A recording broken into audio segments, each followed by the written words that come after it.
Olá, sejam muito bem-vindos à nossa aula de língua portuguesa. Hoje a gente vai trabalhar uma revisão, entre substantivos e verbos. Vamos ter aquela revisão para a gente entender esses dois universos tão importantes para a nossa língua portuguesa, tá bom, gente? Vem comigo. Primeiramente, vamos trabalhar primeiramente o substantivo, Vamos começar pelo substantivo. Substantivo é uma classe gramatical cuja função é nomear os seres em geral. Apesar de essa conceituação estar presente em vários locais, há que se destacar a sua incompletude, já que o substantivo ele pode ser responsável por denominar ações como abraço e chute, postulados físicos, como inércia, aspectos emocionais e psicológicos, covardia, esquizofrenia, ansiedade, amor e ódio, e elementos socioculturais, pobreza, inteligência, entre outros, tá bom? Nota aqui para mim. Ou seja, os substantivos, eles não só nomeiam os seres em geral, ele tem vários outros tipos, de que eles podem nomear, Então, isso a gente vai mudando gramaticalmente, A gente já passou de uma fase onde a gente só dizia que os substantivos só nomeavam os seres em geral. Não, eles nomeiam diversos aspectos, tá bom, gente? Então, gente, agora vamos ver as revisões, Continuando com a nossa revisão, vamos ver as classificações dos substantivos, como eles são classificados, tá bom, gente? Podemos dizer que a primeira classificação que vem na nossa cabeça do substantivo são o substantivo comum, que ele é responsável por nomear, Quer dizer, nomear na generalidade, Os seres, tá bom? Sem ser específico, como gato, gata, cachorro. Nesse caso, a gente não deu nome, não especificou, pode ser pessoas, garoto, garota. Então, se eu especificar, aí sim vai ser um substantivo próprio, tá bom? Isso faz parte da nossa começo da nossa classificação. E qual é o substantivo próprio, professor? É Maria, Pedro, cidade de São Paulo, cidade de Vitória de Santo Antão. Por quê? Se eu especificar, aí sim serão chamados de substantivo próprio, tá bom, gente? Outra coisa que tem na nossa classificação são os substantivos primitivos. Vou colocar aqui na tela para você. O substantivo primitivo é termos que não se originam de outros existentes na nossa língua. Por exemplo, maçã, porta, livro. E o substantivo derivado são palavras que provêm de outras, Macieira, de árvore, maçã, fruta, portaria, porta, livreiro, livro. Ou seja, macieira, que é a árvore, vem de um substantivo primitivo, que é a maçã. Portaria vem de um substantivo primitivo, que é a porta, tá bom, gente? Quando acontecer esses fatos, digamos que ela é substantivos derivados. E substantivos simples são os constituídos apenas por um radical. Parte da palavra carrega o sentido principal dela. Por exemplo, garrafa, tênis, feijão, tá bom? Eles são constituídos apenas por um radical. Agora, se estiver com mais de um radical, por exemplo, beija-flor, passatempo, aí, que é a mistura do verbo passar com o substantivo tempo. Aí, digamos que eles são substantivos compostos, tá bom? Volta aqui para mim. Gente, bem simples. Substantivo primitivo e derivado. Primitivo é aquela palavra inicial. E derivado, todas as outras que são originárias dela. Bem simples. Substantivo simples, único, radical, a única palavra. Substantivo composto, a união de dois radicais, tá bom, gente? Aí digamos que são substantivos compostos, tá bom? Continuando, a gente vai ter os substantivos concretos, tá bom? Substantivo concreto é aqueles que nomeiam seres de existência própria, isto é, figuras independentes que fazem parte de um universo real ou imaginário. Por exemplo, caneta, vampiro, que apesar de não existir, é um substantivo concreto, entidade, né?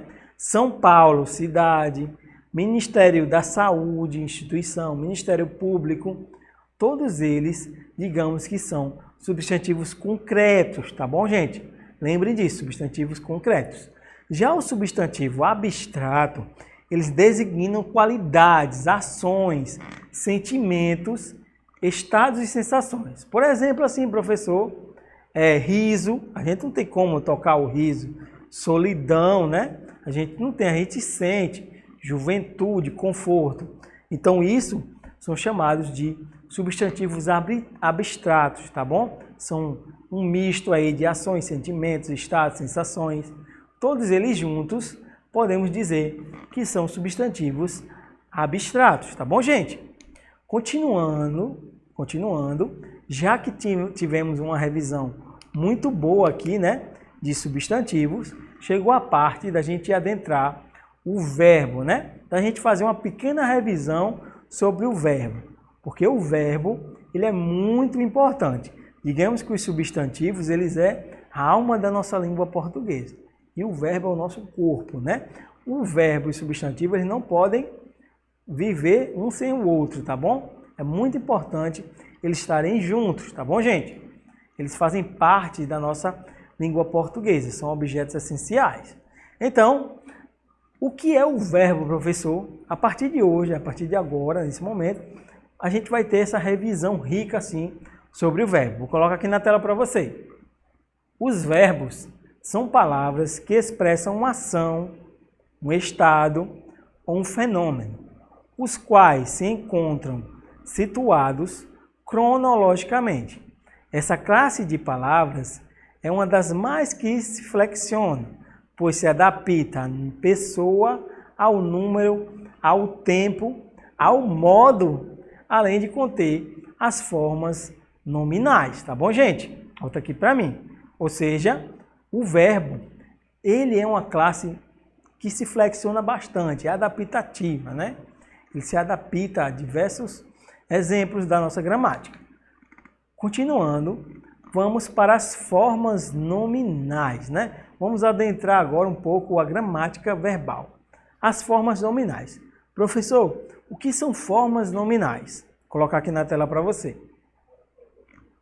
Infinitivo, né? As formas nominais do infinitivo, expressa o fato verbal em si. Portanto, não há pistas do início ou término da ação, estado ou fenômeno. Assim, adquire o valor de substantivo. Exemplo, nadar é um ótimo esporte, tá bom? Aqui a gente está vendo que não há pista do início ou término da ação, tá bom? Nadar é um ótimo esporte. Eu não sei quando é que eu comecei ou terminei. Temos também o gerúndio, que determina o processo, ou seja, algo que está acontecendo no momento do discurso. Por exemplo, Vitor está caminhando, tá certo? Aqui foi determinado que algo está acontecendo. Vitor está caminhando, mas a gente não sabe qual o momento desse discurso. Já o particípio marca a conclusão de um fato e muitas vezes adquire o valor de um adjetivo. Exemplo, o concurso não aceita os gabaritos preenchidos a lápis. Ou seja, a gente já está marcando a conclusão de um fato. O concurso não vai aceitar esses gabaritos, tá bom, gente? Continuando, aqui, volta aqui para mim. Continuando, a gente vai ter as conjunções, que são divididas em, olha só, três, gente. Primeira conjugação, verbos terminados em AR, cantar, beijar, mascarar. Segunda conjugação, verbos terminados em ER, beber, comer, fazer. E terceira conjugação, verbos terminados em IR, partir, dividir, tá bom? Então lembre bem, as conjugações são divididas em 3. Depois vamos ter os modos, tá bom, gente? Os modos aqui, bem facinho da gente entender. Modo indicativo, certeza, né? Tudo que vai indicar certeza. Eu paguei a conta da internet, eu paguei a conta de luz, tá bom? Quando eu digo eu paguei a conta, eu estou dando uma certeza que eu paguei a conta, né? E temos também o subjuntivo, né? Que apresenta a hipótese ou dúvida. Aqui já é o contrário, né? Do indicativo. O substantivo, se eu quisesse, eu estudaria muito mais. Então aqui é uma hipótese, né? Vai ficar uma dúvida no ar. E também temos o imperativo. Aqui o imperativo vai significar ordem, pedido, sugestão. Faça sua tarefa, Rodrigo. Ou seja, eu estou ordenando, faça sua tarefa. Ou seja, quando eu ordenar, né? Manifestar ordem, pedido ou sugestão, imperativo, modo imperativo. Continuando, temos os tempos, gente. Os tempos são vários tempos, mas a gente vai trabalhar todos aqui hoje. São diversos, porque muitas vezes o próprio estudante confunde, pensa que vai ter só presente, passado, né? E futuro. Não, a gente vai ter diversos tempos aí que a gente vai trabalhar. Apesar que esses são os principais, né? Mas temos diversos outros que são subdivididos desses, né? Vamos lá? O presente, a gente já está dizendo, é o instante ao qual está ocorrendo, né? O discurso. Por exemplo, eu amo você, nesse momento eu amo você. Então, está acontecendo, né? Nesse momento. No passado, é o momento que acontece da ação, no passado, anterior ao discurso. Por exemplo, eu amava você. Aí já está no passado, tá bom? Mas aqui vai começar a ter algumas diferenças. E aí que a gente vai começar a trabalhar. Vou colocar aqui na tela para você, para facilitar. Pretérito perfeito, né? Passado. É o fato exposto, ele tem um final bem delimitado e concluído antes de ser exteriorizado, por exemplo, por meio do uso da língua. Vamos lá? Eu corri durante a manhã de hoje. Ou seja, tem um fato bem delimitado. Eu corri durante a manhã de hoje, não deixei dúvida. Por isso que é pretérito perfeito, né? Ou seja, passado, né? Pretérito. Pretérito imperfeito é o episódio exteriorizado pelo verbo, mas não foi finalizado quando o novo aconteceu, tá bom, gente? Aí, quando caso acontecer, chamamos de pretérito imperfeito. Também temos o pretérito mais que perfeito, que a ocorrência contida no verbo é anterior a outra que também é situada no passado. Por exemplo, degustei a sobremesa feita pela Fernanda, mas antes disso, eu comer um macarrão. Ou seja, a ocorrência contida no verbo aqui é anterior a outra, também situada. Primeiro ela degustou a sobremesa, mas disse que também comera o macarrão. Nesse caso, chamamos de pretérito mais que perfeito. Temos também o futuro do presente, que indica episódios cujas ocorrências serão concretizadas depois da fala ou da escrita. Amanhã viajarei para a praia. Viajarei, né? Vai indicar um episódio depois da fala, depois da escrita. Viajarei, tá bom?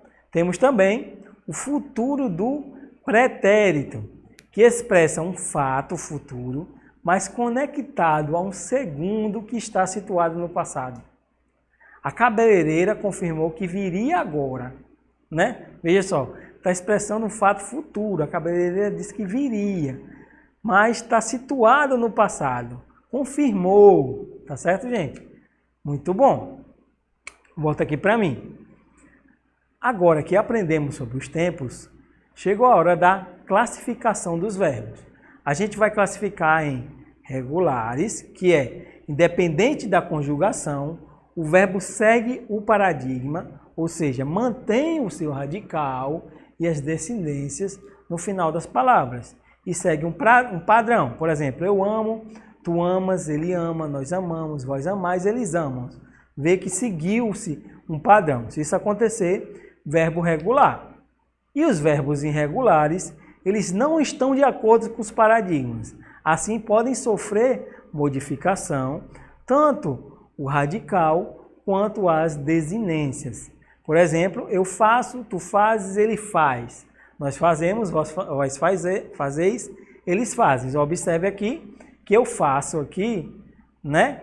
Fui modificado na primeira pessoa, faço. Se isso acontecer, chamamos de irregulares. E temos também a classificação dos verbos mais a fundo. Vamos ver aqui, põe na tela. Os anômalos, que apresentam substanciais irregulares em seus radicais, por exemplo, do verbo ir.